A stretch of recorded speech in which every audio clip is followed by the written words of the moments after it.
My name is Kathleen Neenan. I'm a lecturer in the School of Nursing and Midwifery, Trinity College, Dublin. Today I'm going to talk about reflection. It's one element within this unit. The learning outcomes is she should be able to define reflection, outline the purpose of reflective practice, and demonstrate the process of reflective practice using a recognised reflective model. So what is the definition of reflection? It's the process of thinking back on a project or situation to explore the information and the factors that influence the handling of a situation or an event. So reflective practice is important because it's associated with learning from experience and is viewed as an important strategy for healthcare professionals to embrace for lifelong learning. It is seen as a way of promoting and developing autonomous, qualified, self-directed professionals. Engaging in reflective practice is associated with improvement of care, and it stimulates personal and professional growth and also helps close the gap between theory and practice. It involves self-evaluation of practice, and then we can change or modify that practice in response to feedback from others or self-reflection. The reflective process has two components: the reflection on action, which occurs after action has been completed. The reflection in action occurs during action, and it allows us to consider or reshape while we're still in the middle of an event. There are several reflective models that can be used as a framework for conducting reflective process. And today we're going to look at Gibbs 1998. It's a 6-stage process. So the first stage is description, and this is where we describe in detail the event that you're involved in and include who you were with, what you were doing, what others were doing, what your part was in the situation, and what their part was in the event.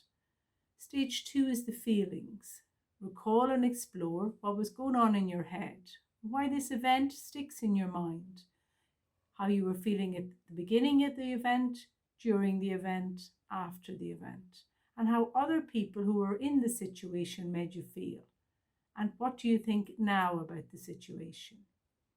The third stage is evaluation. Try to evaluate and make a judgment about what has happened. Consider what was good, what was bad, and how you experienced the situation. The fourth stage is analysis. Break the event down into its component parts so you can look at each event separately. You may need to ask more questions. Identify what you did well, what others did well, what should have been done, and how you and others contributed to the situation. The fifth stage is conclusion. You've explored the issue from many different angles and have had a lot of information to base your judgment on. And it's at this point you're likely to develop insights into your and other people's behaviour in terms of the outcome of the particular event. And the final stage is the action plan.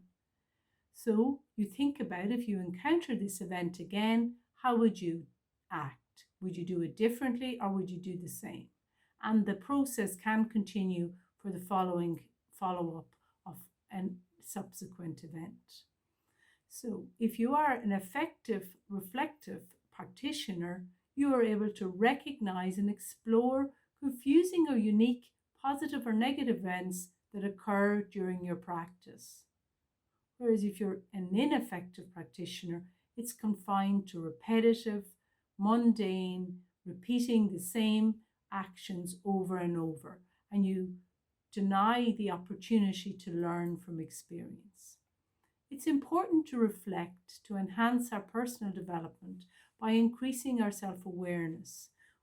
This improves patient care and expands our skill repertoire and knowledge, allows us to slow down the activity and give us time to process the material. We then take ownership of our own learning and provides effective and efficient care within a complex healthcare system. And it reminds us that learning is lifelong. To summarize, reflection is to learn from experience. We've looked at a definition of reflective practice. We have looked at the process of reflection and identified a reflective model to reflect on practice. And we've identified the benefits of reflecting. Thank you for your time.